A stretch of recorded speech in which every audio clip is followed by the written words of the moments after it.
Hey guys, tonight we sail into a soggy, smelly mystery from the high seas. You brave traveler of comfort and curiosity are about to step aboard an 18th century sailing ship where the waves are rough, the hammocks sway like dizzy cradles, and something suspiciously cabbagey is wafting from below deck. You take a breath and instantly regret it. It's a sour stew of sea salt, foot sweat, and yesterday's dinner fermenting somewhere behind a barrel. The lanterns flicker in the cramped galley, ropes creak in the rafters. The ship's cook ladles out another gray-green blob onto a wooden plate. You eye it suspiciously. Is it soup? Is it still alive? Is it cabbage again? You already know the answer, don't you? You won't be surprised to hear this journey might be dangerous, but not because of cannonballs or storms. No, you probably won't survive this because of, well, cabbage. So, before you get comfortable, take a moment to like the video and subscribe, but only if you genuinely enjoy what I do here. Let me know in the comments where you're listening from and what time it is there. Now, dim the lights, maybe turn on a fan for that soft background hum, and let's ease into tonight's journey together. You trudge across the wooden deck. It's sticky with sea mist and tar, the boards warped by time and countless boots. Around you, the crew is busy hauling ropes, swearing under their breath, scratching themselves like monkeys in uniform. Someone's singing a dirty sea shanty. Another sailor gags dramatically into a bucket, eyes watering from the smell of dinner cooking below. The air is thick with brine and boiling brass pots. Down below, the kitchen, or what passes for one, is a furnace of metal, steam, and something vinegary and evil. You descend the ladder slowly, the warmth hitting you like a wet sock to the face. That's when you realize tonight's soup is cabbage. Again. Now you're probably wondering, why is this such a big deal? It's just a vegetable, right? But this isn't your modern-day slaw with sesame dressing. This is early modern cabbage. This is cabbage boiled until it surrenders, cabbage salted within an inch of its chlorophyll, cabbage stored in barrels next to gunpowder and dead rats. Most 18th century sailing voyages lasted weeks, sometimes months, without ever seeing land. You're sealed in with 100 other men, with zero refrigeration, and a food supply that gets sadder by the day.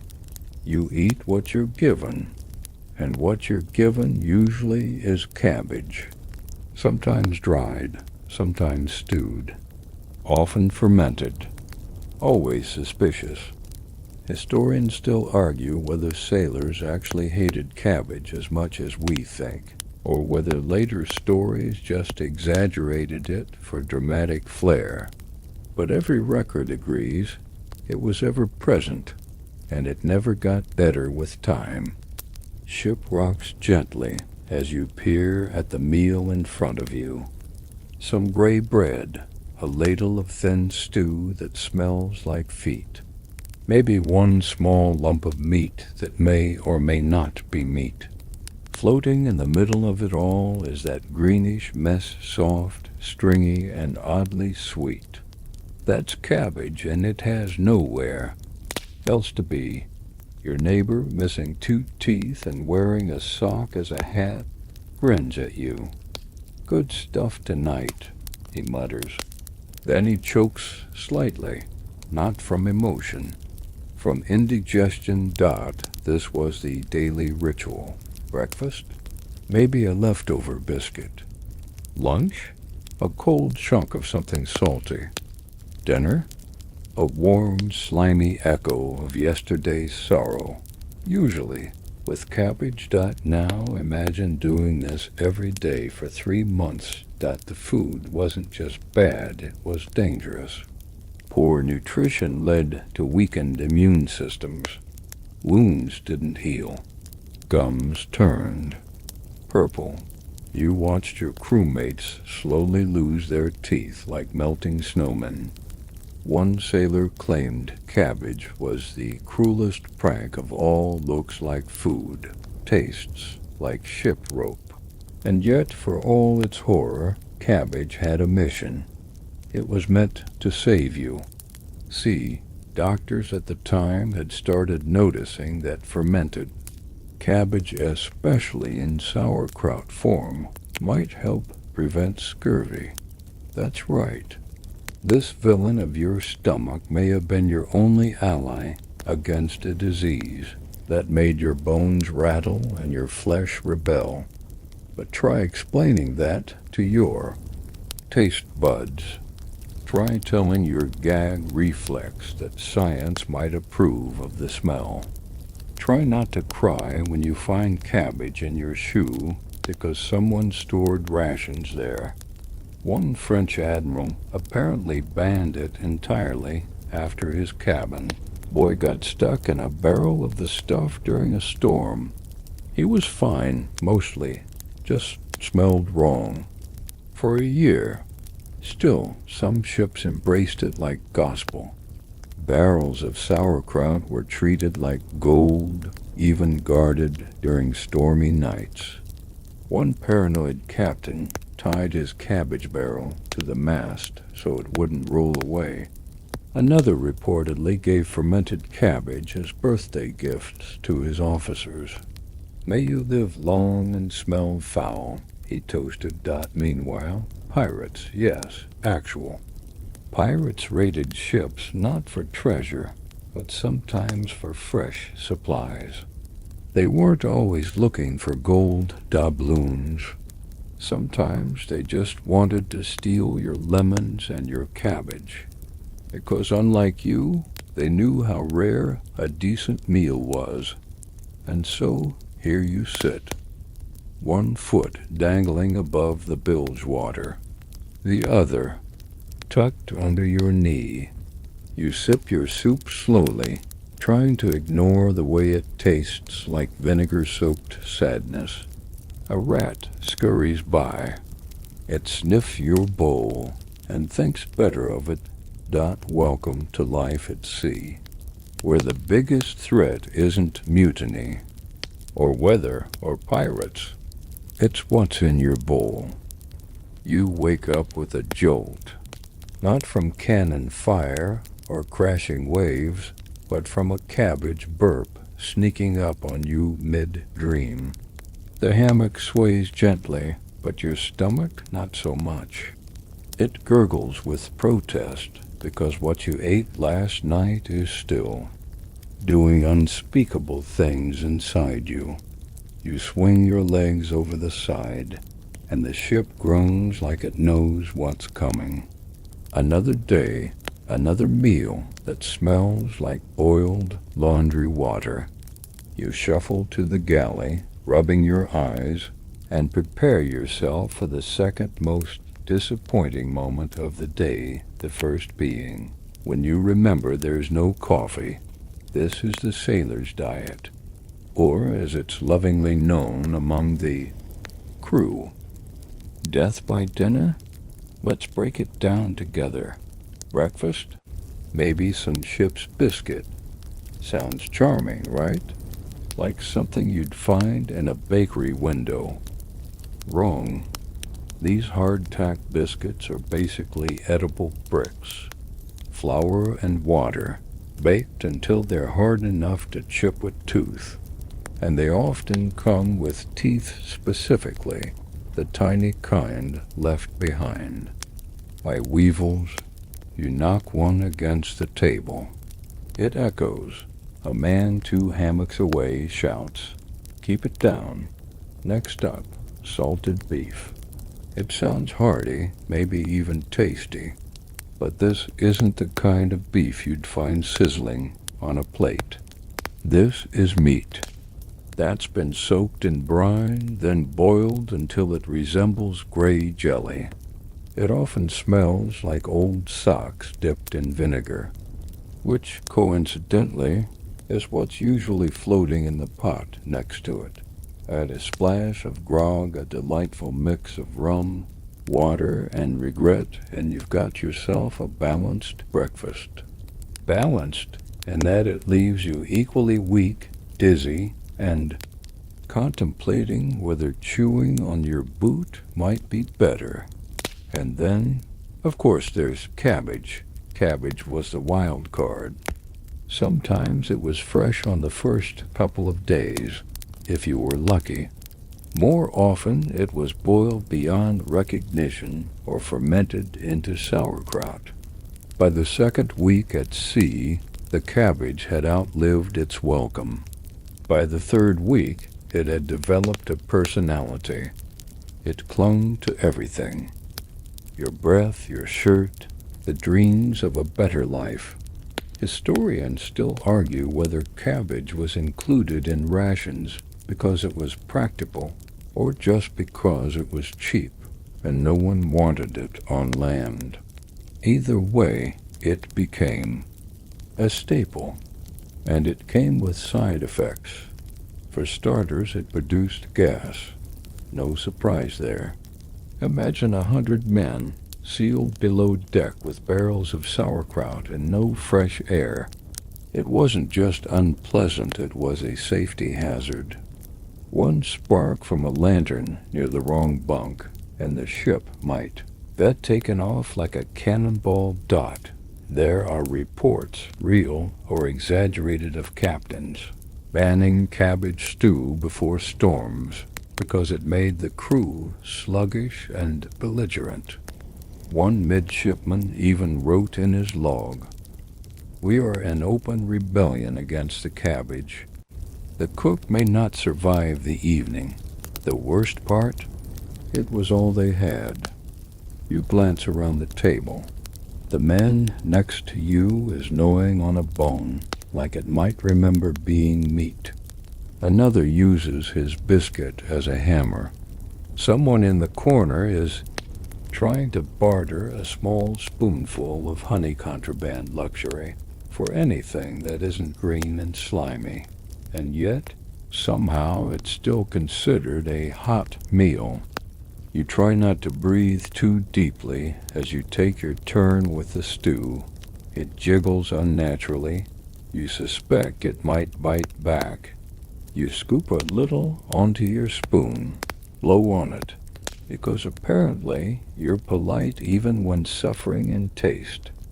It's warm. That's the nicest thing you can say. The rest is a blend of sour, mushy, and mysterious. Somewhere in the mix there's something crunchy. You don't ask now. Here's a quirky tidbit you might not expect. Cabbage was sometimes used in sea remedies, not just eaten. Some sailors believed pressing cold cabbage leaves on their temples could relieve headaches. Others stuffed it in their boots to absorb the foot rot. No word on whether it worked, but hey, you use what you've got. There's even a record of one ship where the cook made cabbage poultices for chest colds. Unfortunately, the side effect was everyone smelling like a moldy compost heap for days. Despite all this, the Admiralty was convinced that cabbage, especially when pickled, was essential. They saw it as a miracle food, a medical shield against the slow decay of the human body and unforgiving salt air. One report from 1747 claimed that ships carrying barrels of sauerkraut had half the mortality rate of those that didn't. Problem was no one on the actual ship wanted to eat it, so captains had to get creative. Some bribed their men with extra rations or grog if they finished their cabbage. Others punished Cabbage refusal with extra deck duty. One legendary captain held a contest to see who could eat the most cabbage in a minute. The winner got a silver coin. The loser got violently ill. It became a game of psychological warfare. You didn't just eat the food, you endured it. And of course, all of this contributed to a daily mood that could best be described as low simmering rage. If pirates attacked, you might cheer just for the distraction. If the ship caught fire, you might wonder whether the cabbage started it. This is your life now. A floating wooden prison, your dreams pickled alongside the vegetables. You go to bed smelling like boiled vinegar. You wake up to more of the same. Still, there's a strange camaraderie in the suffering. You and the other sailors joke about the meals. You name the stew like it's a storm. Cabbage Carla is back, someone whispers. She's angry today. And at the end of the day, as the sun bleeds into the sea and your stomach makes noises like distant thunder, you find a kind of peace. A very smelly, very cabbage-flavored peace. You're on deck again, leaning against the rail and watching the endless, indifferent sea. The sky is pale and wide. The wind snaps the sails and gulls scream overhead. But none of that matters right now, because below your ribs something's wrong. Your gums ache. It started a few days ago. A slight tenderness when you chewed. But now just touching them makes you wince. They're swollen and soft, like wet cotton. You run your tongue along your teeth and freeze. One of them wiggles. Welcome to SCURVY. It's not glamorous.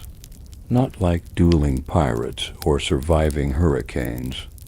No one writes songs about bleeding gums or thighs bruising for no reason. But scurvy is the slow thief, the great equalizer. It doesn't care if you're a captain or a cook. It just needs one thing, a complete lack of vitamin C. And guess what 18th century sailors never got? Cabbage, that's what they got. And while it wasn't perfect, some swore it kept them alive. Well, most of them, historians still argue whether cabbage, especially when raw or fermented, actually prevented scurvy or merely slowed it down. But by the 1740s, people had started connecting dots. Fresh fruits and vegetables helped. Lemons, limes, oranges. But those were rare, expensive, and rotted fast. So cabbage was a survivor. It kept its crunch longer. It could be boiled, salted, pickled, or pounded into something vaguely edible. And when Captain James Cook took to the seas with crates of sauerkraut, everyone scoffed. He's got vinegar fever, one rival captain allegedly muttered. But Cook's crew? They didn't get scurvy, not like others. And suddenly, cabbage was being looked at differently. Back on your ship, the cook is ladling out the day's third. Cabbage-based thing. You think it's a pie. Maybe. It has a crust. Kind of. You poke it with a spoon, and it sighs. Your crewmate beside you is worse off. His gums are black at the edges. His breath smells like rust and wet towels. He can barely swallow without wincing. I dreamed of apples last night, he mumbles. You nod. You dreamed of teeth. Specifically, yours falling out one by one like piano keys. Below deck, someone coughs a long, wet, chest-deep sound that doesn't stop. The ship's surgeon, really just a barber with a bone saw, walks past. He doesn't look hopeful. You remember hearing that scurvy does more than just steal your teeth. It breaks down the collagen in your body. That's the stuff holding your skin, organs, and blood vessels together. Without it, you bruise if someone looks at you too hard. Your wounds open up again, as if the body's forgotten how to heal. Sailor sliced his finger on a rope and nearly lost his hand. Another bruised his shin, climbing the mast, and couldn't walk for a week. You've seen men bleed from their gums just breathing too hard. And all the while, the cabbage keeps coming. Not everyone trusts it. Old wives' stew, someone mutters, but others swear it helps. Some even hoard it, tucking away fermented scraps in cloth bundles to nibble on secretly, like it's treasure, like it's hope. One night you sneak into the galley, and the cook's there dozing, chin on his chest. You lift the lid of a nearby barrel. It's sauerkraut, yellowish, stringy, sour. The smell is enough to make your ears regret being so close. But you eat some, just a little, and you wait. Nothing miraculous happens.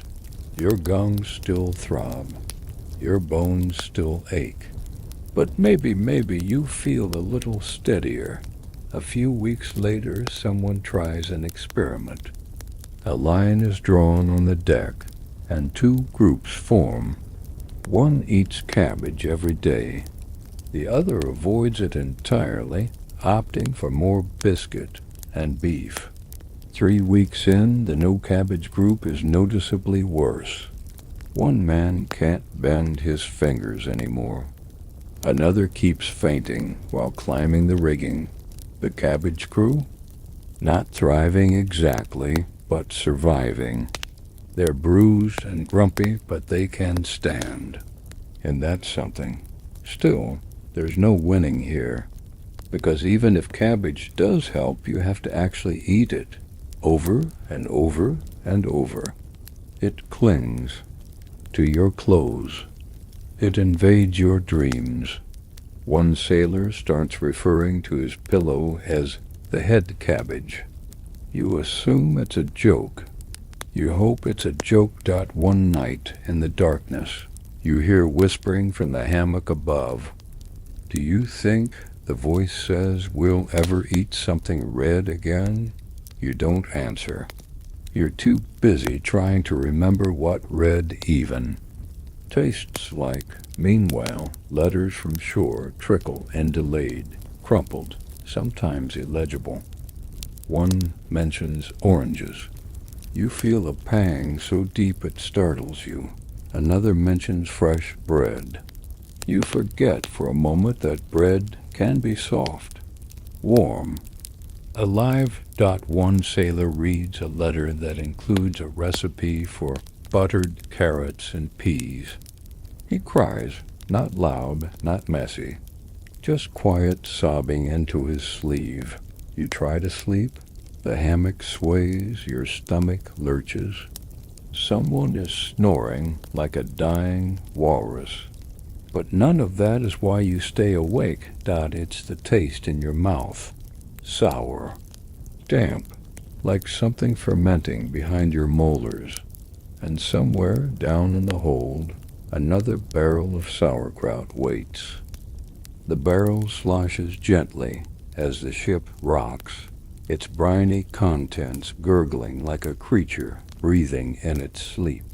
You stare at it warily from across the galley. It's been weeks, maybe months, you've lost track of time out here. But the cabbage keeps coming, and it's always watching. Or maybe that's just how it feels now. You're not the only one developing a complex. The crew talks about cabbage like it's a person. She's angry today, they mutter when the stew's extra sour. She's settled a bit. Someone notes when it smells only moderately violent, but there's one man who actually loves it. And of course, it's the Captain Weatherby, mid-40s.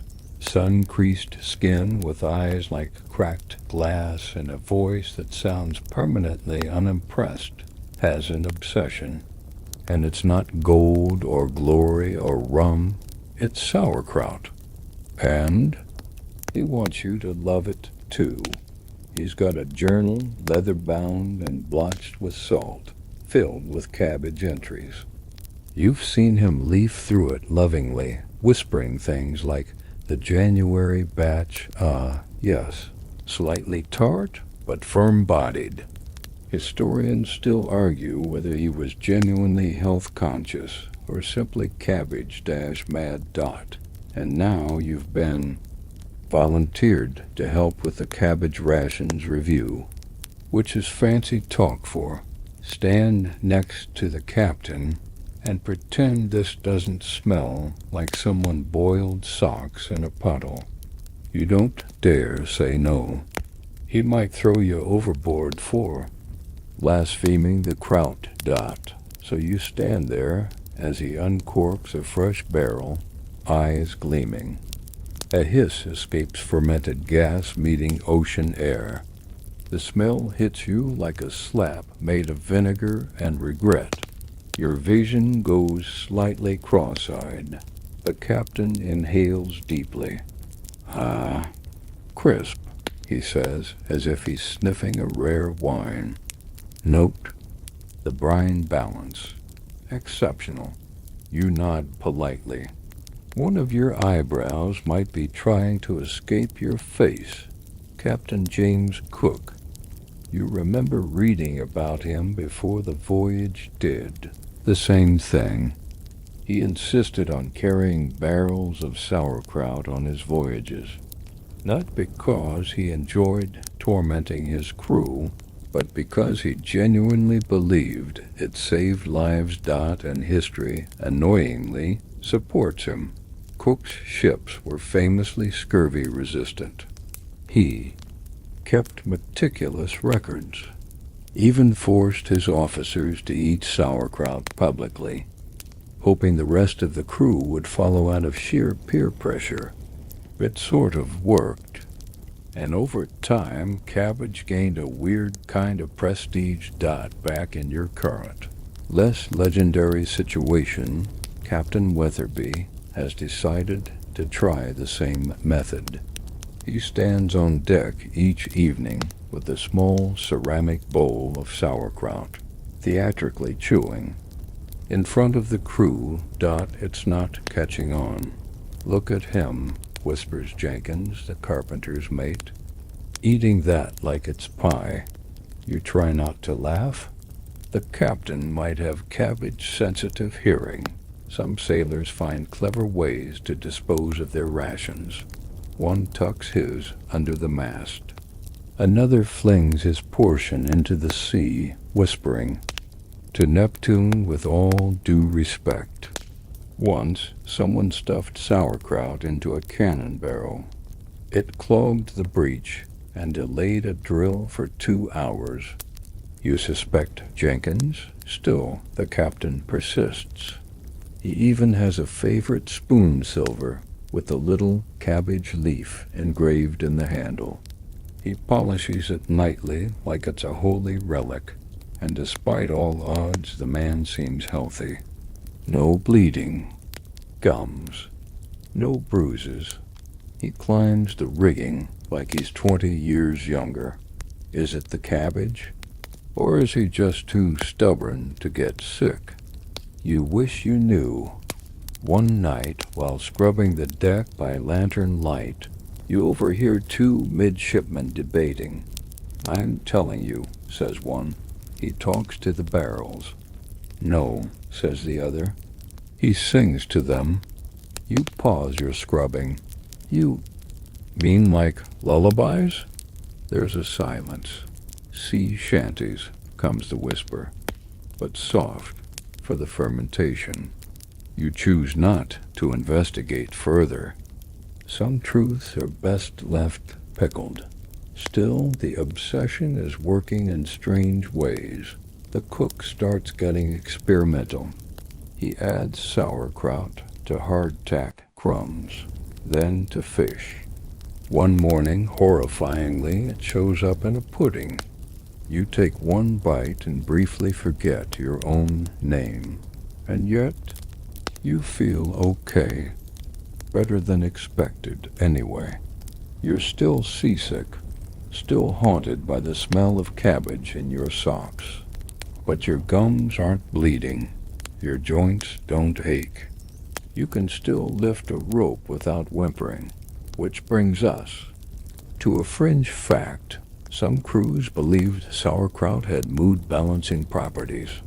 One 18th century diary suggested it cured irritability and melancholy in gloomy weather. Another described it as a food most suited to the temper of long haul. Men, you can't say it makes you happy exactly, but maybe it's keeping you from slipping into the kind of despair that makes a man start naming barnacles. And then, one night, it happens. You're on watch, leaning against the rail, when Captain Weatherby appears beside you. He doesn't speak. For a long moment, just watches the waves. Then he holds out a small wrapped cloth. Special reserve, he says, you unwrap it. A small golden cube of cabbage. Soft, aged. Glowing faintly in the moonlight, you take a bite. And surprisingly, it's good. Tangy, warm, almost citrusy. Like the memory of a lemon dreamed by a turnip. You chew slowly, carefully, and for just a moment, you forget where you are. The wind softens. The stars flicker gently above, and Captain Weatherby smiles like a man who has just converted one more follower to his strange, briny religion. He pats your shoulder. She's a stubborn vegetable, he says, but she's ours. You nod. You're not sure whether to be grateful or afraid. Somewhere in the distance, thunder rumbles. Or maybe that's just Jenkins testing another cannon. But as you climb back down into the ship, your stomach warm with fermented courage, you realize something strange. You're starting to miss the smell. Morning. You're jolted awake not by a bell or cannon, but by a loud, wet thud from below deck, followed by a string of colorful curses in 6 different accents.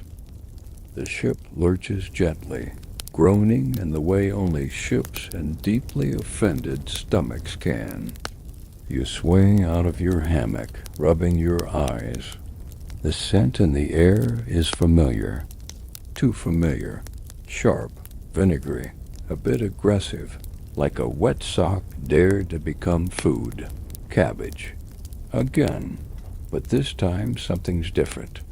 The galley is in chaos. 2 barrels have split open, one completely, the other halfway, and they're fermented. Insides have spilled out across the floor like briny entrails. A puddle of soggy sauerkraut seeps into the seams of the ship's floorboards. You arrive just in time to see the cook on his hands and knees, weeping softly while scooping up handfuls and stuffing them into a cracked pot. Around him, the crew mutters darkly. Someone gags. Someone else yells, "It's alive," which honestly, you're not entirely sure is a joke. Welcome to the cursed logistics of fresh food at sea.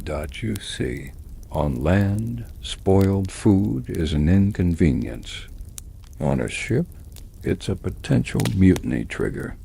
One bad batch of cabbage can take morale from barely tolerable to let's toss the captain overboard and start our own cabbage-free society. Historians still argue whether ship captains fully understood how fast vegetables spoiled in humid salt air, or if they just pretended not to notice so they could save on lemon rations. Either way, fresh anything didn't last long. And the problem wasn't just spoilage, it was storage. Your ship doesn't have a refrigerator. It doesn't even have proper ventilation. Food is kept in barrels sealed tight, tucked in dark corners near rats, mold, and various smells no one dares identify. Even preserved cabbage has a shelf life, and once it turns, you don't just know. You feel it. The texture shifts. The smell grows teeth. You might even get a little woozy just standing near it. Smells like despair, says Jenkins, plugging his nose. Worse still, food rot doesn't just attack your nose. It attacks the ship. The brine leaks into the floorboards. Warping wood rusts the nails. Attracts mold. Some say it even attracts rats. And where there are rats, there are teeth marks in everything from ropes to maps to the sole of your shoe. One sailor claims he saw a rat sneeze near the cabbage pile, then run away. That's how bad it's gotten.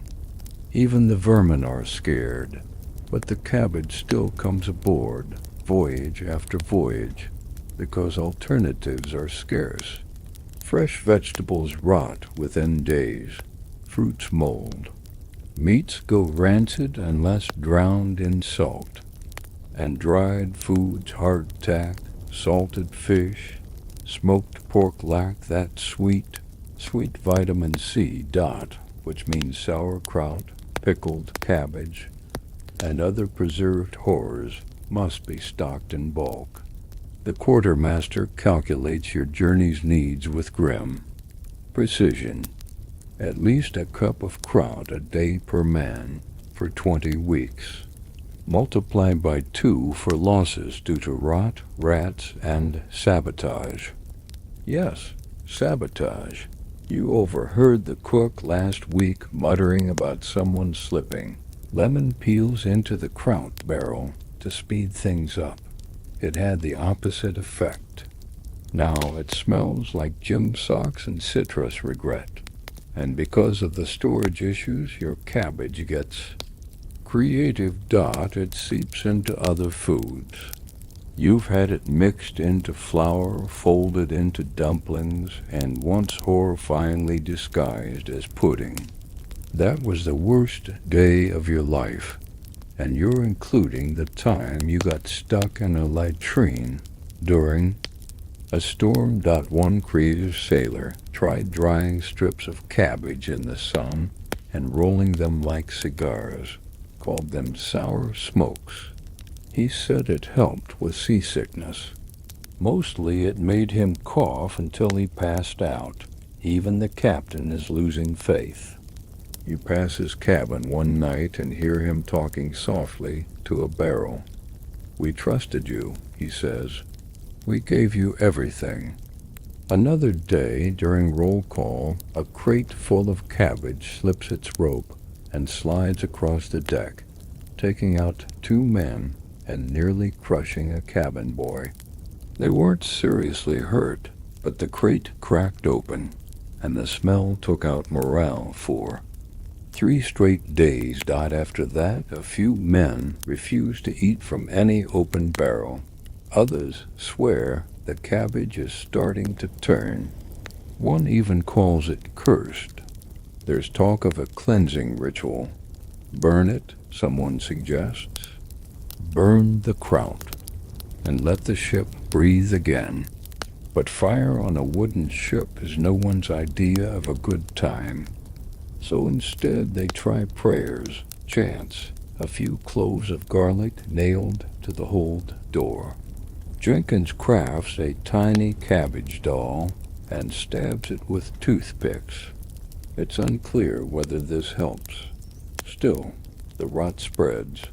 slowly, invisibly, until one morning the ship's cat, usually sharp, smug, and aloof, refuses to go below deck.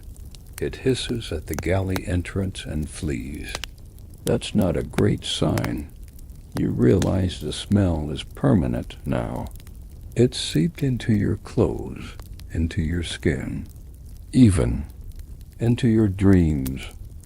You lie in your hammock that night, listening to the ship creak and sigh. You imagine the cabbage in the hold, bubbling softly in its brine like it's dreaming of escape. The crew sleeps restlessly. Someone murmurs about pickled ghosts. You roll over. You tell yourself it's just cabbage, a vegetable, a side dish. But in the dark, with the waves thudding softly against the hull and that sharp tang dancing in your nose, it feels like something else entirely, like the ship itself is fermenting. The hold is dark. It always is, but tonight it feels darker. You descend the ladder slowly, one hand on the slick wood, the other gripping a lantern that flickers like it knows what's coming. The smell hits before your boots do rot. Brine. Something sharp. It stings the back of your throat and nestles behind your eyes. You pause, breathing through your mouth mistake. Now it tastes like someone sneezed into a jar of pickles and left it in the sun. Welcome to the belly of the ship. Tonight's mission: retrieve a fresh barrel of cabbage. Except there's no such thing anymore. Every barrel down here is old, sweating, swollen like it's hiding secrets. You kick one gently. It sloshes ominously. You're not alone. Jenkins is behind you, muttering under his breath. Smells worse than my uncle's armpit, he says, which raises more questions than it answers. You find the right barrel or the least wrong one. You tap the side. The lid jiggles. Something moves. You glance at Jenkins. Did you see? Nope, he says, backing up the ladder. You stay put, staring at the lid. It's definitely shifting, like the contents are alive.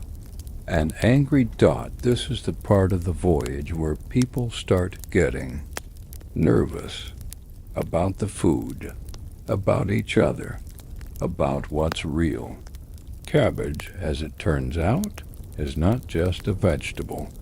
It's a test of your sanity. There's a superstition among sailors one you first thought was a joke. The cabbage curse. They say that once the kraut's gone bad, it's no longer food. It's a presence, a slow creeping rot that seeps not just into wood, but into minds. You used to laugh at that, but now you're sweating and whispering apologies to a barrel. In the far corner of the hold is a cluster of ruined crates. Rotting wood, shredded sacks, mold blooming like tiny lace doilies. And sitting right in the middle, half collapsed and leaking, is the barrel. Everyone calls it that now. The one no one touches. Legend says it's from the previous voyage. No one dared open it, so they just left it there, unmarked, swollen, humming faintly. When the ship gets quiet, you ask the cook about it once. His face goes pale. That kraut took a man, he says. You blink. You mean like killed him? No, he says. Took him. You decide not to ask for details. Of course. Some of it's just sailor talk. They're a superstitious lot. Scratch a surface and you'll find a ritual, a song for calm seas, a charm against ghosts. And yes, a handful of cabbage-related traditions that range from funny to deeply unsettling. Take the sauerkraut offering. When the sea's rough, someone, usually the youngest, tosses a spoonful overboard, saying, "May the sea be sour enough for thee." You did it once. The next day, the wind died and the waves calmed. Coincidence? Maybe that another tradition? Never curse at the cabbage barrel. It's considered bad luck. One man mocked it during dinner and slipped on deck that night, breaking his arm. Since then, even Jenkins says please when serving stew. You've even heard whispers of a fermentation demon, an old tale from German sailors who believed spoiled kraut could become possessed if fermented improperly. The signs? Hissing. Barrels, shifting lids, the smell of vinegar where there shouldn't be any. And sure, that's absurd. Right? Right? Historians still debate whether sailors actually believe these stories or just leaned into them for something to do during the mind-melting boredom of sea life. After all, you can only scrub the deck so many times before your brain demands a haunting. But whether real or invented, the fear is real. It hangs in the air like steam from the galley. Everyone tiptoes around the cabbage now. There's even a new rule. Only daytime access to the lower barrels. Too many weird noises at night. A few men swore they heard whispering. One claimed he saw a face in the brine. You sure it wasn't Jenkins? Someone asked. I know Jenkins, came the reply. This face was calm. So now, when a barrel goes bad, it's tossed overboard. No ceremony. No delay. Just heave it over and watch. The sea swallow it whole. Sometimes the waves bubble strangely afterward. The crew pretends not to notice. One day, you're below deck helping move barrels when one bursts. Just like that cracked lid flying off. Brine exploding outward like a trap. The smell is overwhelming. 2 men faint. Another screams. She's hatched. You're covered in it. Head to toe. Sticky. Sour. Shaking. For 3 days, no one will sit next to you. Not even the rats dot after that. Captain Weatherby calls a fermentation inspection. Which sounds formal, but really it's just him sniffing barrels like an enophile judging wine. He labels them with chalk. Good, maybe. And nope. The nope barrels are stored near the front closest to the edge. Easiest to jettison. Still, the smell lingers. Not just in the hold, but in your dreams. You start dreaming of barrels. Endless. Rows of them. Some open, some whispering. One dreams of cabbage fields swaying under black clouds. You wake up chewing your pillow. You're not alone. A sailor named Briggs starts sleeping with garlic around his neck. Claims it wards off the sour spirits. Another carves a tiny crucifix into his spoon. Jenkins builds a tiny cabbage scarecrow and stashes it under his hammock. When asked why, he mutters, balance. It's ridiculous. It's hilarious. It's the most terrified you've ever been of a vegetable. And yet, you go on. You eat. The stew. You smile weakly when the cook says, extra tangy today. You even help clean the storage room, knowing full well something might be lurking in the brine. Because in the end, you're a sailor. And sailors endure, even when dinner hisses at them. You sit on a coil of rope, chewing slowly, methodically, like someone who has fully resigned themselves to Cabbage fate. The wind is calm tonight. The sails flap gently. Lanterns sway above, casting slow-moving shadows across the deck. But the real spectacle? It's happening just a few feet away. A group of sailors, faces smeared with soot, eyes glassy from boredom, are gathered in a loose circle. One is humming. Another sways rhythmically. In the center, a pot, and beside it, reverently, placed on a scrap of cloth, sits a bowl of sauerkraut. Yes, you're witnessing what can only be described as a Cabbage ritual. You raise an eyebrow, which at this point is one of the few things on your body that still has energy. Jenkins sits beside you and whispers, "It's the sea appeasement. The old way. Don't interrupt." Of course not. A lanky sailor named Isaac steps forward, holding a spoon like a scepter. He clears his throat. "We offer our gift to the briny deep," he intones, as the rest hum louder. "May the seas stay calm, and the stew less chewy." He dips the spoon into the kraut, scoops a precise portion, and walks to the edge of the deck. There, with surprising grace, he flings it into the waves. "Take this sourness, so we may sleep sweetly," he proclaims. A beat, silence dot, then someone farts audibly. The crew loses it, half laughter, half groans, full ritual breaker. Isaac glares. Unholy winds. He shouts, "Dot, this is your life now."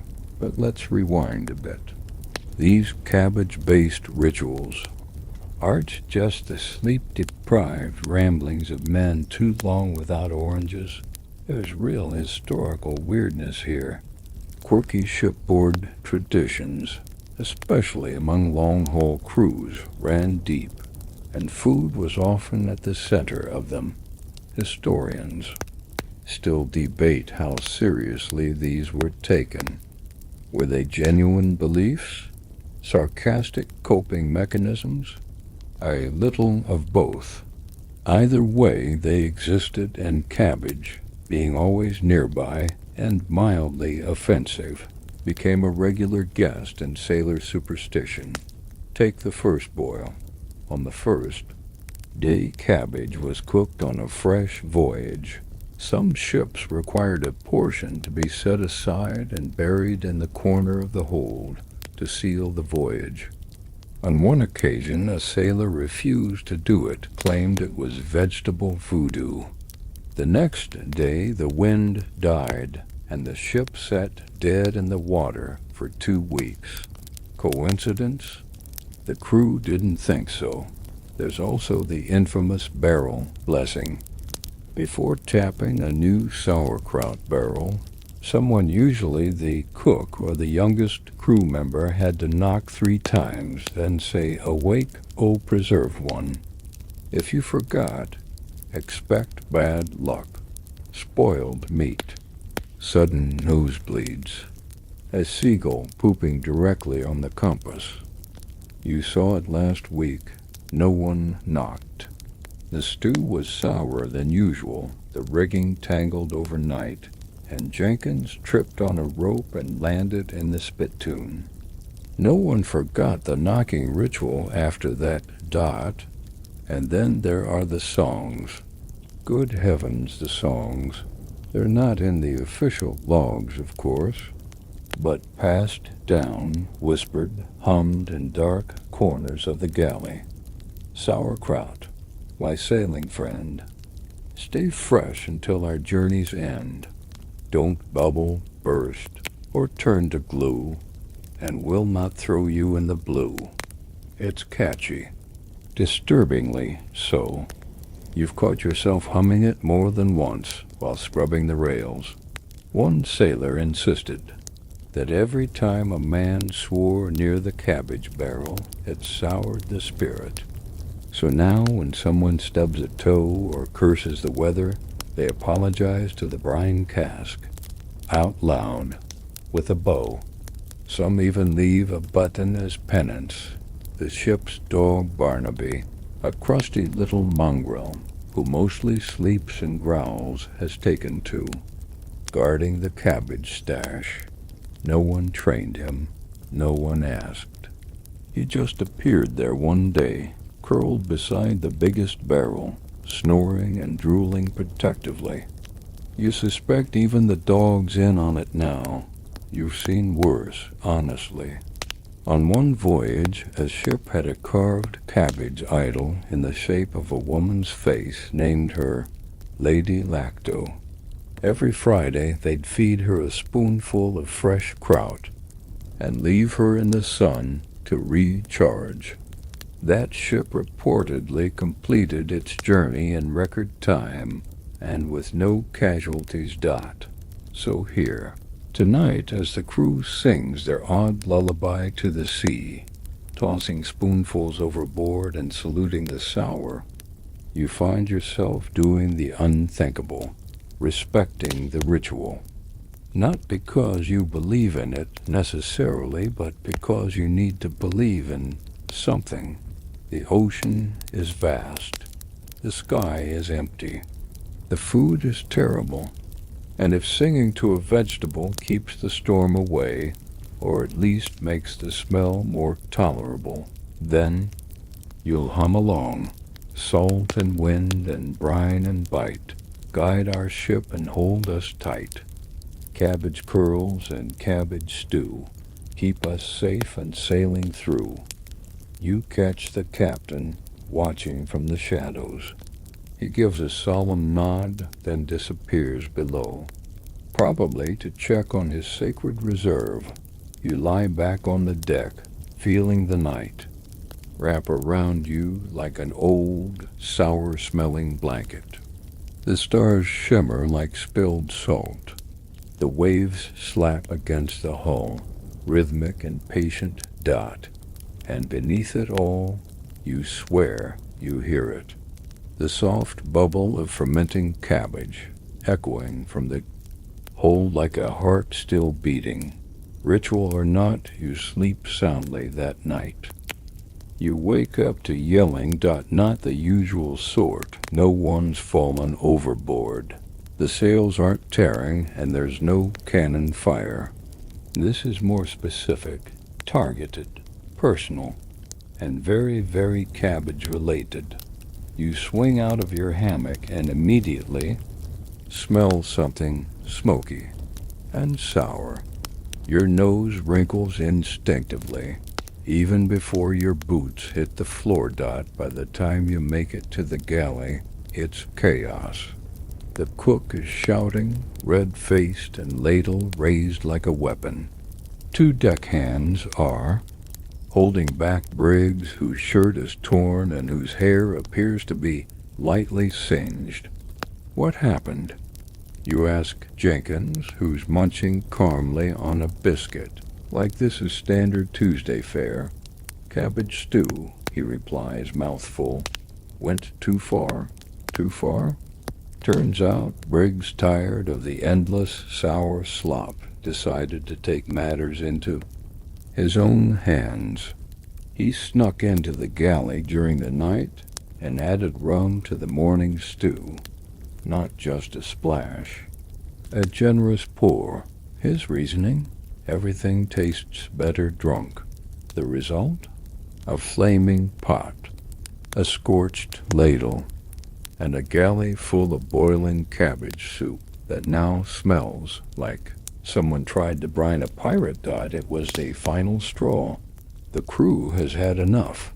Boiled cabbage for breakfast, fermented cabbage for dinner, dried cabbage for midnight snacks. And now, exploding cabbage. The mess deck turns into a riot of raised voices. Some shout about food, others about safety. Jenkins suggests replacing all meals with dried fruit and is nearly thrown overboard. Someone brings up the time Cabbage showed up in dessert last week and nearly caused an emotional breakdown. And in the middle of it all, you realize the crew is on the edge of a full-blown Cabbage mutiny. Historians still debate whether real mutinies ever began over Cabbage. Most official records list wages, discipline, or long voyages as the root cause, but you'd be surprised how often bad food gets mentioned in the margins. One documented case from 1775 noted that rations of spoiled kraut did inflame tempers already soured by hunger. Another captain wrote that a dispute over putrid Cabbage nearly resulted in blades drawn in the galley. He underlined galley twice back in your reality. Captain Weatherby arrives just as someone threatens to stuff the cook into his own stockpot. Enough. The captain growls his voice slicing through the noise like a cutlass. We will settle this with a taste trial. A what now? He motions toward the long table. 2 pots, one by the cook, one by Mr. Briggs. We'll vote. The crew pauses, looks at one another, and slowly they agree. You end up seated with everyone else a wooden spoon in hand, staring down 2 bowls of cabbage stew. The first is familiar, pale, stringy, sour. You chew it. It fights back. That's the cook's. The second, surprisingly, smoky, spicy. It might have paprika in it, or cinnamon. You're not sure, but your tongue feels confused and betrayed. Still, it's different. And different is currency right now. Voting is chaotic. So vote twice. Jenkins votes 3 times, 1 for each spoonful. But in the end, the cook wins by 1 vote. Probably because Briggs's stew made someone cry. Still, the captain senses the tension. He doesn't punish anyone.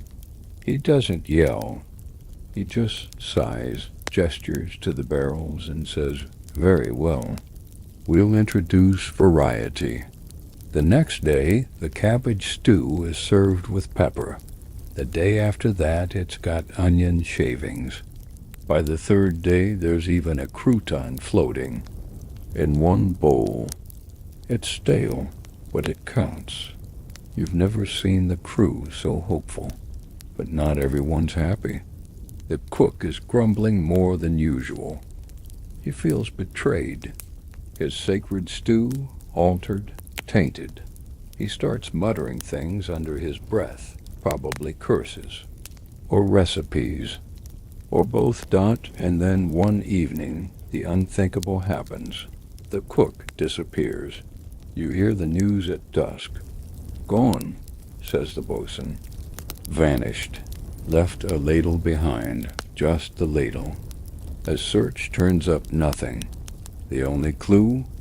A faint trail of sauerkraut, leading toward the stern. Theories explode. Did he fall overboard? Run away to start a kraut-free life? Get abducted by cabbage spirits seeking vengeance for the spice? The captain, looking unusually serious, orders silence on the matter. "We speak not of the ladle," he says, and that's the end of it. For the next few days, meals are cobbled together by volunteers. They try their best. But without the cook love him or hate him, the cabbage has lost its cohesion. One stew is too salty. One is cold. One tastes like soap and somehow has buttons in it. Eventually, Briggs takes over. Surprisingly, he's competent. Creative, still odd but manageable. He introduces cabbage skillet hash, then roasted brine cakes, and one horrifying but oddly popular dish called kraut nuggets. No one asks what's in them. They disappear fast. You start to see something change. Not in the cabbage, but in you, in the crew. The smell is still there. The sour, vinegary tang still floats on the air like a ghost with body odor. But the mood, it's lighter. People laugh, joke, sleep without flinching. The mutiny never comes. And that, maybe, is the true secret of cabbage. It's not that it's tasty. It's not even that it's healthy, It's that it endures, that it waits out tempers, survives the storms. It clings to you through every miserable mile. And somehow it becomes part of you, one spoonful at a time. You're back on deck, letting the wind comb through your hair, grateful truly, deeply grateful that dinner didn't try to bite you tonight. Briggs has officially become the ship's new cook, and while his recipes still occasionally resemble culinary dares, he's earned something rare out here: respect. There was a round of applause last night when his cabbage and herring fritters didn't cause anyone to cry. That's what counts for a high bar now, but something else is stirring among the crew: jealousy. Not toward Briggs, not toward the captain, or even the barrels of slowly fermenting food that still haunt your dreams. No, the envy is aimed at someone else entirely. Pirates. It starts as a rumor. Jenkins, back from an evening shift, says he saw a pirate vessel through the spyglass. Black sail, he mutters. Or maybe dark green. Could have been algae. Still pirate, why? The men gather, talk in hushed tones, and for once they're not panicking. No one sharpens weapons. No one prays to the cabbage idol. Instead, someone actually smiles. Maybe they'll have rum, says one man wistfully. Maybe fruit, says another, like he's just proposed the idea of heaven. You? Think back to what you've heard. Pirates weren't always the scurvy-ridden skeletons of legend. In fact, compared to your current situation, they might as well be floating restaurants. Historians still debate whether pirates genuinely ate better than naval crews, but many records suggest they often did. Why? Because pirates raided ships not just for gold and jewels, but for supplies, fresh ones. They'd hit a merchant vessel, grab its oranges and pork, and leave the cabbage behind. In fact, some logs mention pirates refusing to take sauerkraut barrels. One captain described it as an insult to digestion and dignity. Another claimed that his parrot died after pecking at pickled cabbage. No word on whether that story holds up scientifically. Pirates also had a different food culture, with Number Admiralty overseeing ration distribution. They voted, decided together what and when to eat. That meant better morale and more varied meals when they had the luck to plunder a full galley. You sit on a crate and imagine it, a long pirate table, overflowing with roast meat, tropical fruits, and sea shanties that don't end with someone vomiting into a bowl of soup. You, in that world, could be happy. And then Jenkins ruins it. Course, he says, leaning beside you, they also had worms, dysentery, and their own cooks were usually drunk. So, you sigh, there's always something. Still, pirate envy spreads. You overhear a crewman muttering, "I'd take a cannonball to the leg if it came with mango." Another writes a sea shanty titled, "No more kraut, please. I beg you. I'm crying." It has 3 verses and a surprisingly catchy chorus. Then someone gets bold. One night, while the ship dozes under moonlight and the sea glows faintly with plankton, a small cabbage-themed flag appears on the mast. It's crudely painted green, with a jagged white spiral. Underneath, in charcoal, "Free the fruit." The captain finds it at dawn. He doesn't say a word, just pulls it down, folds it, and tosses it overboard. But not before you notice he smirks. Just a little. Meanwhile, Briggs has an idea. He's heard all the pirate talk, the wishes, the dreams. So he starts his most daring recipe yet, privateer pie. It has no actual relation to piracy. It's cabbage. It's always cabbage. But he bakes it into a crust shaped like a pirate ship. Someone carves tiny portholes in the sides. Another paints a raisin face on a pea and plants it at the helm. The crew loses their minds. It's the funniest, most glorious thing they've seen in months. The pie isn't even good. It's soggy in the middle and burned at the edges. But it's art, and more importantly, it's not stew. After that, the cabbage becomes the butt of every joke, but not the enemy. One sailor invents a card game using dried cabbage leaves. Another starts writing a play titled Cabbage and Crossbones. The lead role goes to a man who can belch on command and wears an eye patch. He doesn't need. The laughter brings something new to the shippies. For the first time in weeks, the food is still bad, but the feelings aren't. But the pirate fantasies never completely fade. Late at night, you still hear the whispers. "What if we just left?" Someone says. "Took the lifeboat, found a port, started fresh." You think they got cabbage in Tortuga? Only the pickled kind. Sounds perfect. And even though you'd never actually jump ship well, probably not, you do allow yourself a little daydream. You, under a palm tree, sipping something sweet and cold, with no cabbage in sight, thought it's a beautiful lie, but one that makes you smile.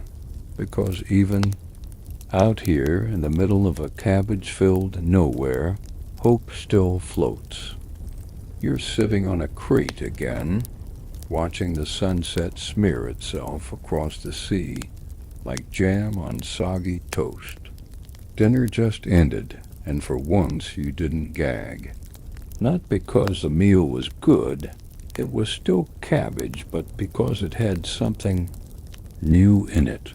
A drizzle of vinegar, a pinch of crushed mustard seed, and be still your heart a sprinkle of sugar. You're not crying. You're just leaking hope from your face. Briggs called it his pickled prestige pie, and it's got everyone talking. Apparently, he got the idea from a story he heard about noblemen on land turning their noses up at fresh vegetables and demanding fermented ones instead. Cabbage, of course, was top of the list. I read somewhere, Jenkins says, mouth full, that in Prussia, the officers ate sauerkraut with silver forks. Yeah? Says someone else. Then, I suppose, the king pooped out vinegar. You snort into your sleeve dot still. It's not entirely fiction. By the late 1700s, pickled foods were making a comeback among the upper classes. Not because they liked the taste, though some probably did, but because of the image. Fermented vegetables were associated with health, scientific progress, and worldly experience. Historians still debate whether this was a genuine trend or just a quirk of a few eccentric food-obsessed aristocrats. But one thing's clear, Cabbage had made its way to the high table. In powdered wigs and polished shoes, they spooned up the same sour slop you've been gagging on for weeks and called it refined. Back on your ship, the Cabbage is finally having its glow-up. Briggs goes full mad scientist. He introduces kraut, au fromage, which turns out to be sauerkraut with melted cheese. It smells horrifying, but tastes passable. He makes brined cabbage chips, which are just fried cabbage leaves, and a kind of dessert called sweet slaw crumble. You try not to ask what's in it. You just chew, smile, and survive. One night, the officers host a formal dinner on deck. Not for celebration, just to remind themselves they're important. Someone strings up lanterns, someone else irons a napkin. The captain dusts off his fancy boots. You're not invited, obviously, but you help carry the food up. And when you see what's being served, your jaw drops. Cabbage. Not stew. Not slop, but a beautifully arranged platter of pale green leaves, lightly pickled, garnished with shaved carrot, and wait for it, lemon zest. They even have tiny forks. The captain catches your stare and gives you a slow, almost conspiratorial nod. Presentation, he says softly, is everything. You nod back, too stunned to respond. Down below, the rest of the crew eats the exact same dish, just in a pot, not on porcelain, and without the carrot garnish. But you don't care. You feel equal for once. In suffering, yes, but also in cabbage. Some sailors get fancy. Jenkins folds his napkin into a sailboat. Another guy insists on calling his bowl Monsieur Kraut. Someone tries to toast with mugs of boiled water. To prestige, they say, and digestion. You can't help but grin. Dot, of course, not. Everyone's buying the cabbage hype. Briggs has been wearing a scarf lately and quoting recipes like scripture. The other night he said, "This dish has terroir," and 3 men groaned at once. But it's working. He's convinced the crew that cabbage isn't just survival, it's status. There's even talk of creating a ship cookbook. Working title: Sour but Noble, the High Seas Cabbage Compendium. Jenkins volunteers to illustrate it, but his drawings all look like angry ghosts in lettuce hats. A new superstition forms. If you compliment the cook's plating, even sarcastically, you'll have better wind the next day. It's nonsense, of course, but after a week of smooth sailing, people start saying, "That swirl of mustard really elevates the brine," without even flinching. You're not sure when it happened, but cabbage has stopped being the villain.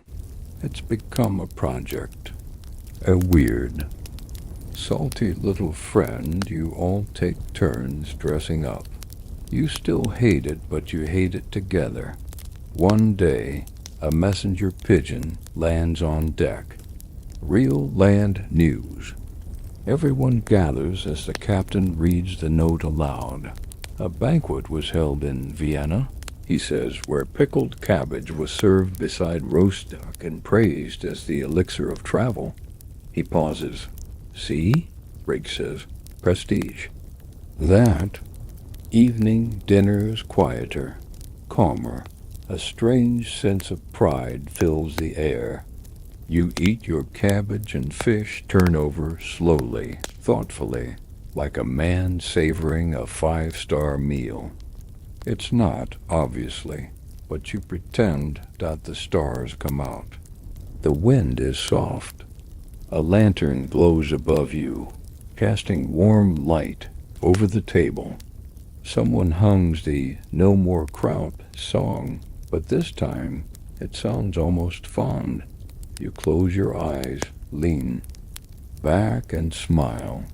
Not because the food is good, not because the ship is clean, but because for the first time in a long time, it doesn't feel like punishment. Cabbage hasn't become delicious, but it's become yours. The sky is a soft, forgetful gray when it starts again. The coughing, you recognize it instantly. It's not seasickness or someone choking on a crouton from last night's cabbage cobbler. It's that deep, wet, rattling cough you've heard before, and it spreads like spilled oil dot. First Jenkins, then old Tom, then two of the deckhands, all hacking like their lungs are trying to escape their bodies. You press your sleeve to your nose. The scent of vinegar clings to everything. Briggs tries to lighten the mood. Too much zest in the kraut. He jokes that no one laughs that soon. The symptoms escalate. Bleeding gums, swollen joints, limbs that ache with every step. It's scurvy, or at least something like it. You thought you'd been spared, thought the cabbage had done its job. After all, wasn't this the reason you'd all been gagging it down like penance in a floating monastery? Historians still argue whether fermented cabbage like sauerkraut truly cures scurvy or merely helps delay it. Captain Cook famously swore by it, as did a few of his contemporaries. But others, they weren't so sure. Some medical texts from the 18th century suggest sauerkraut could help prevent the disease if it was consumed fresh in large enough quantities and not, say, boiled into oblivion or scraped from the inside of a barrel. That's been sweating since February dot, which brings you to the current problem. Your sauerkraut? It's been everywhere, boiled, fried, stewed, baked, thrown at Jenkins during a game of cabbage catch. Very little of it has been treated like a medicinal remedy. Most of it has been treated like something to get through with clenched teeth and crossed fingers. And now, fingers are swelling, teeth are loosening. You can barely grip your spoon. The captain calls a meeting on deck. He's pale. Even his boots look concerned. We may have miscalculated, he admits, the preservation methods, the nutrient density, the general cabbage strategy. Someone coughs in response, dramatically. You suspect it's Jenkins again. Briggs, to his credit, launches into action. He drags the cookbooks out, starts measuring things. He boils fresh batches of kraut more carefully, steaming instead of stewing, serving it raw with bits of dried citrus peel that someone had secretly stashed in their sock drawer. You have no idea whether it'll work, but hope is a weird little engine, and you cling to it. Meanwhile, rumors swirl. One sailor swears that the new batch is worse than the old, too sour, too sharp. It's the pickling spirits, he mutters. We disrespected them. Another insists that the symptoms aren't scurvy at all, but a new sickness born of cabbage fatigue. Too much of one vegetable changes a man, he whispers, eyes darting. There's even talk of cabbage ghosts. You roll your eyes until Briggs mentions that someone saw the missing cook on the lower deck, holding a jar. You're joking, you say. Briggs looks at you, deadly serious. He was glowing. This is where the scholarly debate really kicks in. Could cabbage, improperly fermented, actually cause harm? Some say yes. That badly preserved sauerkraut might breed molds or bacteria that could mess with digestion. Worse, the mind. The crew starts inspecting their meals like treasure maps. No one trusts the barrels anymore. Jenkins swears his serving blinked at him. Another sailor claims to see letters forming in the bubble spelling, "Go back." Whether illness or imagination, something's off. You wake in the night sweating. Dream of your teeth floating in vinegar. You hear groans from hammocks all around you, bodies stiffening, minds unraveling. Still, the captain pushes on. We're close to port, he promises. 3 more days, but time feels warped. The sea stretches endlessly. The horizon doesn't budge. That night, someone throws their dinner overboard and yells, "Begone, O foul root." It's not even cabbage, it's potatoes, but no one corrects him. You lie awake, tracing the ceiling beams above you, thinking about lemon, about soft bread, about anything that doesn't smell like a pickle had a bad dream. Briggs, desperate, makes cabbage cure cakes. They're dense, salty, and somehow bitter and sweet at once. They don't fix anything, but for a few minutes chewing them numbs your brain enough to forget the pain. One sailor refuses to eat at all, just sits on deck, whispering to the horizon. Claims he's waiting for a sauerkraut angel to show him the path to solid land. Not like that's reasonable, because at this point, everything is then something remarkable happens. At breakfast, another steaming bowl of kraut with mystery bits. You notice that Jenkins isn't coughing, not even once. His gums look less puffy. He even stands up without, groaning. You're not sure if it's the cabbage, the new prep methods, or the simple power of belief. But over the next 2 days, others start improving too. Slowly, stiff fingers bend. Joints ache less. Someone even sings. Briggs claims victory. He writes a poem called The Barrel Reborn. It's terrible, but it rhymes. You eat your kraut a little more carefully now. Slowly, mindfully. You've stopped pretending it's something else. You chew and you thank it. Like a reluctant prayer, not because you love it, but because it might have just saved your life, again. Land, you smell it before you see it, mud, fish, wood smoke, life beyond the endless loop of cabbage and salt. The coast rises like a sigh from the sea, dotted with crooked houses and little stone docks. The crew, half hallucinating from weeks of sour survival stew, lines the rails in silence. You dock at a small port town. Not a grand city, not even a named stop, just a cluster of buildings clinging to the edge of the continent like barnacles. But to you, it's a palace, and to your nose, it's a revelation. No cabbage. None. You walk down the gangplank, shaky-legged, blinking like a mole in the sun. The ground doesn't move. The wind smells of pine and horses.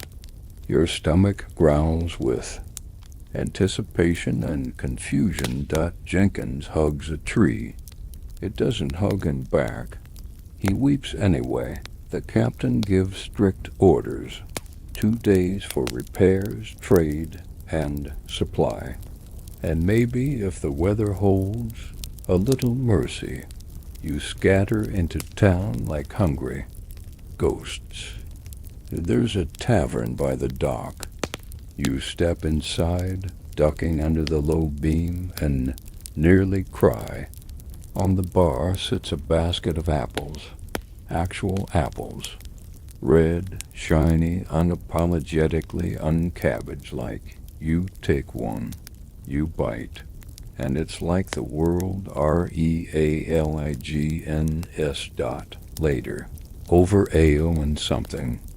That may or may not be meat. You overhear townsfolk talking about the Kraut ship. That's you.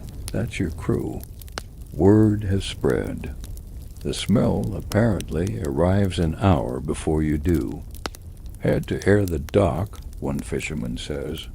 Thought a barrel of vinegar exploded. Another swears he saw a rat leap off your ship and drown itself. But the real trouble comes the next. Morning. A shout goes up. One of the cabbage barrels left on the dock overnight has burst. Brine seeps into the stones, glistening in the early sun like a bad omen. A dock worker slips and twists his ankle.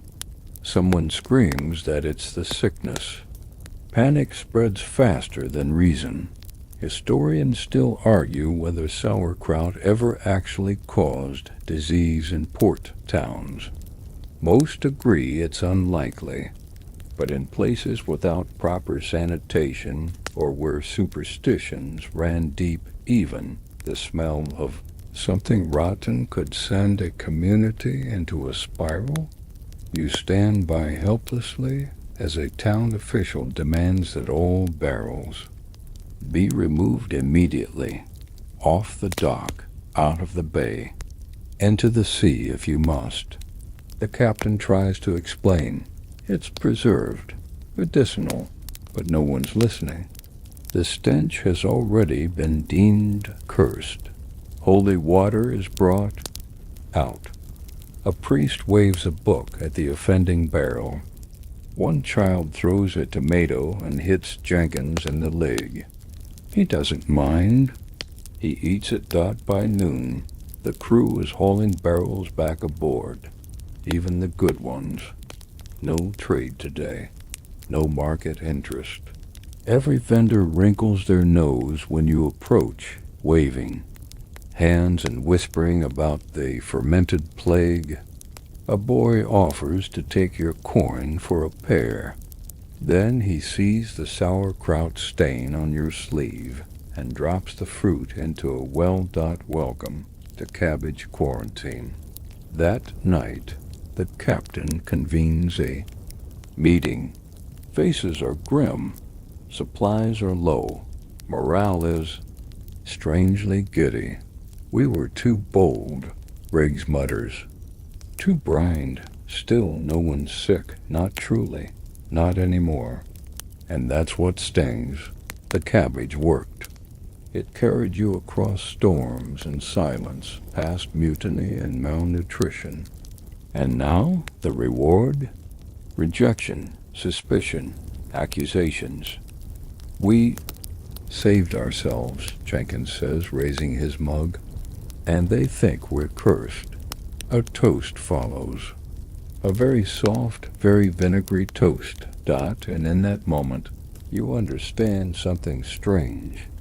You become proud of it. Not of the taste, not of the smell, but of what it means. You survived. With cabbage, because of cabbage, in spite of cabbage, it became your badge, your bitter friend, your edible enemy. And now, tossed aside by the land folk like rotten fish, you feel something close to defiance. You eat your dinner with your head high. The stew bubbles gently. The brine bites your tongue. And you smile. The next day, as you prepare to leave port, a group of children gathers on the hill above. They're holding their noses, pointing, laughing. One of them shouts, "Stinky sailors." Another yells, "Krautheads." Jenkins waves like a celebrity. You cast off. The ship pulls away slowly, the town shrinking behind you. In the air, the faintest trace of vinegar dot, and then silence dot, peace dot, until someone shouts from below deck. One of the new barrels is leaking. You glance at the captain. He doesn't even blink. Seal it, he says. Double wrap it, then softer, and set aside a bowl. The morning batch might be better. You nod dot because you know now. The cabbage is never really gone. It waits, it watches. It leaks, but it lasts. You're elbow deep in a barrel, fishing around with a ladle that's definitely seen better days, when Jenkins appears behind you, holding a crumpled slip of parchment. Letter delivery, he says with a wink. From home. You blink. From where? Don't know, he shrugs. Bird dropped it. Or it fell from another ship.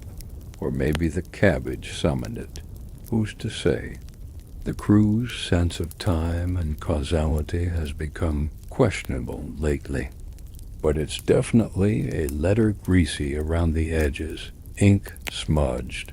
The paper somehow both stiff and damp dot. You open it carefully. The handwriting is shaky, but legible. And it begins like this. Dear Thomas, hope this finds you well. I packed your things with care. Please write soon. Oh, and I included your favorite. 2 whole jars of Mama's sauerkraut. Homemade. Fermented for 7 weeks. Sealed tight. Full of love. You drop the letter like it's on fire. Everyone nearby leans in. No. No way, someone whispers. They're sending it to us now? You laugh, but it's the kind of laugh that comes with a tremble in the jaw. Turns out, several sailors have similar letters. And what do they all have in common? Cabbage Care Packages .1 includes a recipe for fermented friendship slaw. Another lists 17 medicinal uses for brine, including wart removal, toe softening, and banishing melancholia. One poor soul received a jar that cracked in transit. The smell alone knocks out the carpenter. Jenkins swears. He saw a ghost rise from the crate. It said never again, he whispers. The ship is now filled with unsolicited kraut parcels. Sealed jars, cloth-wrapped bundles, and one truly cursed bottle labeled Kraut Kombucha, Wild Dill Edition. No one opens that one. It buzzes softly at night. You'd think people would be grateful. They're not. This is cabbage harassment, someone mutters. Another sailor stages a dramatic reading of his letter. Dear Matthew, we miss you terribly. Also, I put cabbage in the cake again. It was a hit. Sending you a slice in the next parcel. A cabbage cake. You imagine it. Dense, damp, green, sad. You feel your spirit physically detach from your body for a moment. Briggs tries to stay optimistic. Maybe it's tradition now, he says, like wine or fruitcake. Or leprosy? Someone offers. You try to write back. You really do. You start with please for the love of Neptune, and then tear the page in half. There's no polite way to say your gift nearly ended a friendship. You consider composing a ship-wide message to all friends and families of sailors, everywhere. Stop sending kraut. We're drowning. Send oranges instead. O.A. pie. Of course, none of the new arrivals go to waste. Cabbage may not be beloved, but it is unfortunately efficient. The cook stores the jars. Briggs catalogs them like a museum curator. There's even talk of building a kraut cellar in the forward hold. A sailor volunteers to paint a sign, the brine shrine. No one laughs, no one blinks, but not everyone can handle it. Old Tom, who's been quiet since the last port, finally snaps. He sneaks into the galley at dawn and tries to throw an entire care package overboard. He's caught mid-heave. The crew holds a trial. Yes, a trial. They find him guilty of cabbage neglect and attempted herbicide. His punishment? 1 full serving of loving mother's dill kraut, spoon-fed in front of the captain. You watch. You weep a little. Not for Tom, but for all of you, because you know this isn't going to stop. The world now sees you as the ship that loves cabbage. You've been branded, pickled, packaged, and posted. One sailor writes a letter home that simply reads, "Please send chocolate," or news, or literally anything except cabbage. I beg you, respectfully, your son. There's hope. There has to be. But in the meantime, the letters keep coming. You hear one lad in the corner reading his aloud. "Dear Edward, Father says cabbage built this family, and it'll build your bones too. He included a drawing of a cabbage night. We're very proud. Keep chewing. You're not sure whether to laugh or hide." And then Jenkins, as always, brings it all home. He holds up a tiny jar delicately wrapped, labeled Kraut Kiss, from Grandma. "I'm keeping this one," he says, smiling softly. "Reminds me someone's thinking of me." You look at him, then at the growing pile of cabbage jars. They stink. They're inconvenient. But they are a kind of love, aren't they? Briny, poorly judged, but love all the same. You write a letter that night, not to beg, not to scold, just a quiet "Thank you. I'm still alive.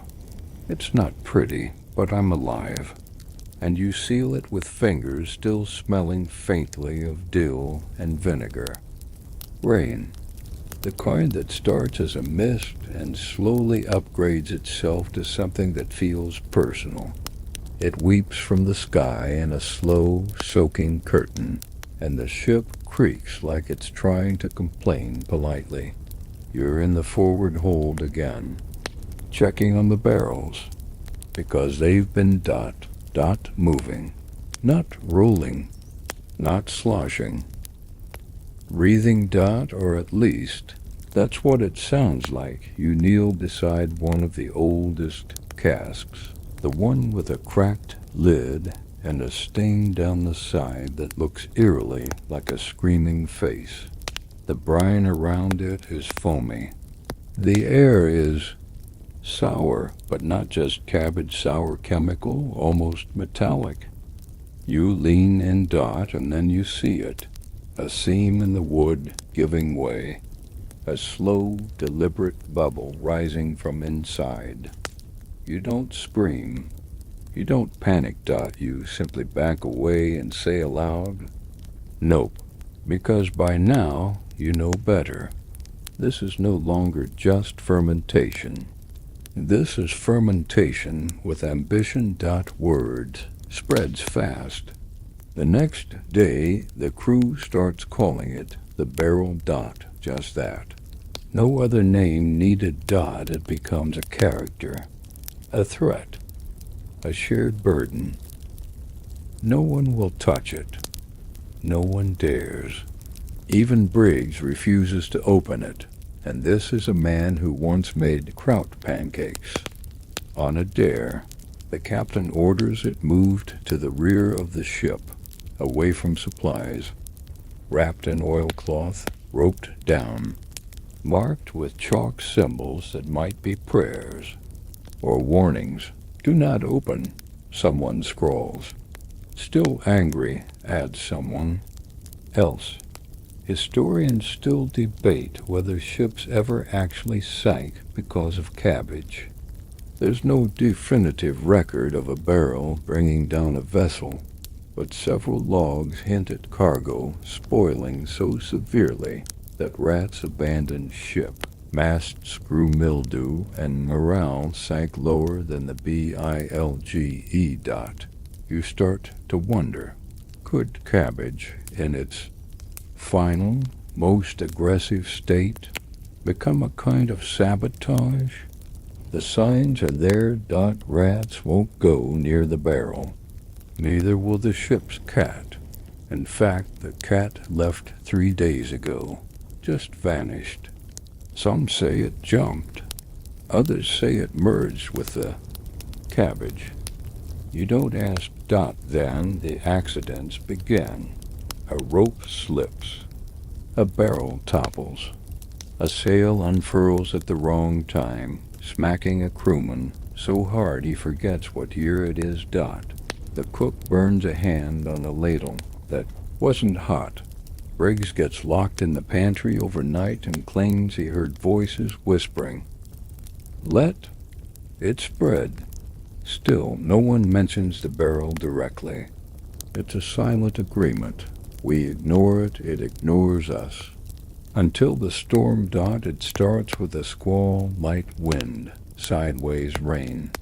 Then comes the roll of thunder, low and steady. The sky bruises. The sea rises. The ship bucks, groans, lists left, and down in the hold something shifts.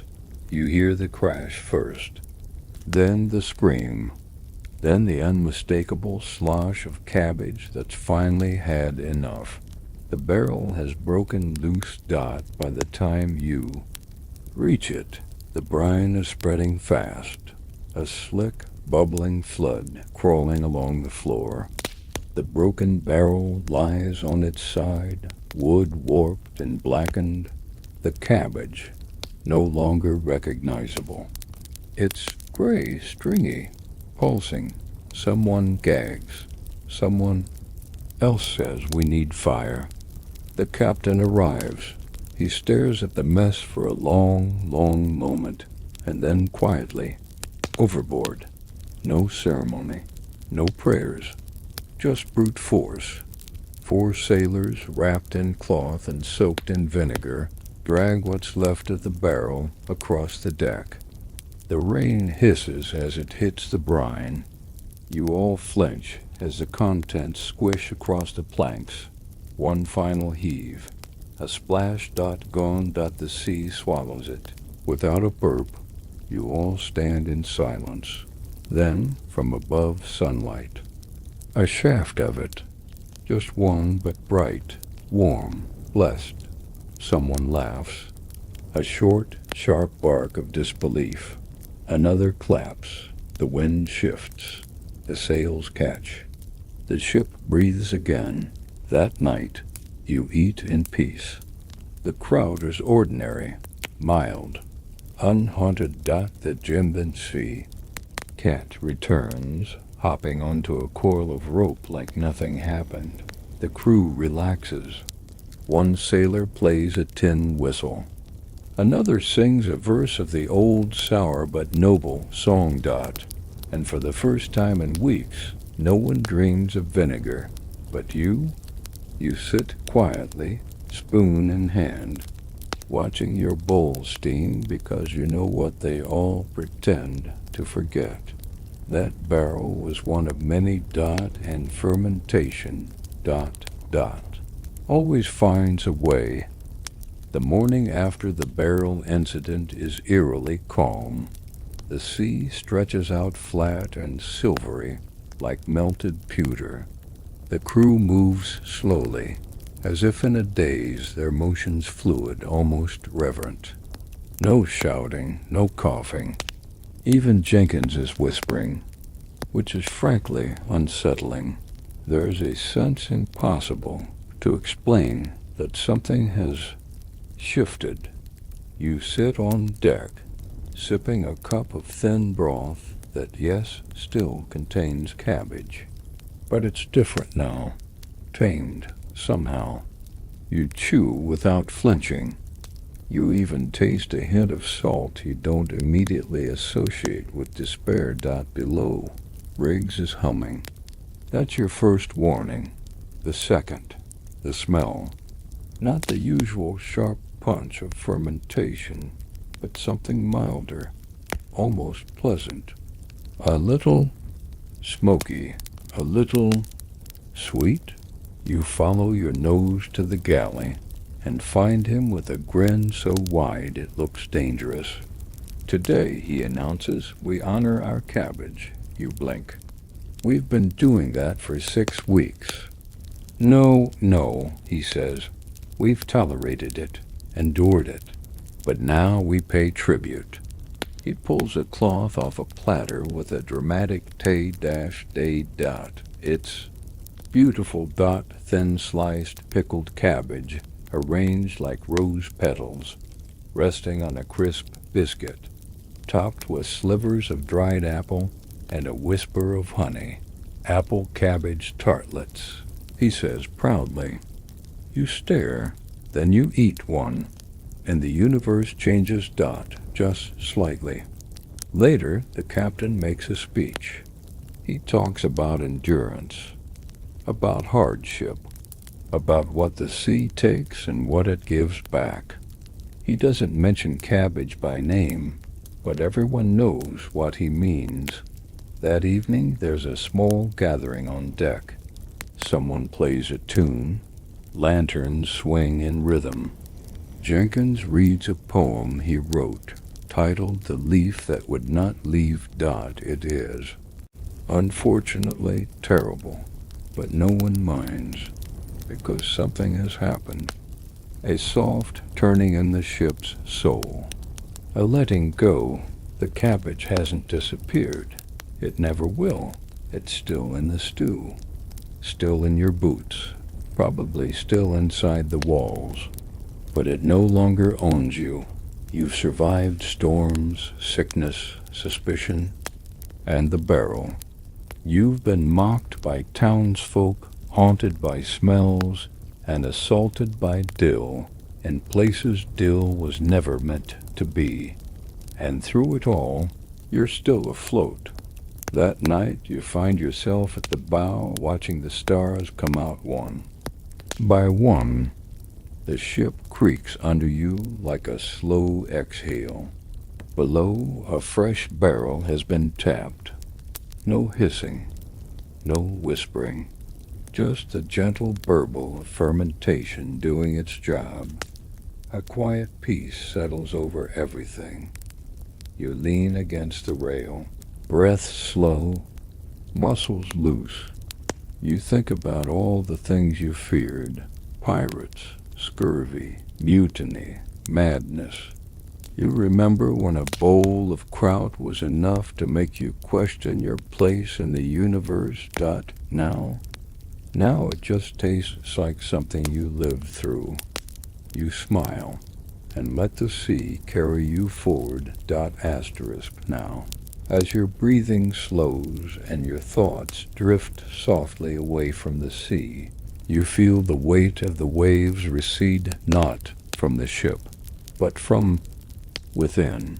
That long voyage with its strange smells and sour meals was never just about cabbage. It was about weathering things you never imagined you could. You see it now, the crew sleeping soundly in their hammocks. Lanterns flicker low. The wood of the ship creaks gently in the dark, like an old friend whispering lullabies. The brine, the vinegar, the barrels, they're still there, but they no longer cling to you. They no longer press behind your eyes, because you've made it through. Let the memories drift now. Let Jenkins and his terrible poetry fade into fog. Let the fermented ghosts of cabbage past dissolve into quiet laughter. Let the stars above stretch across the night sky, blinking slowly like old secrets finally relaxing their grip. Earn this stillness. Feel the softness of your blanket, the steadiness of your breath. Imagine the ocean flat and endless, the ship carrying you gently, not toward danger or despair, but into sleep, into warmth, into calm. The world can be sour, but tonight it is gentle. And you are safe. Let go now. Let it all fade. Let the sea keep watch.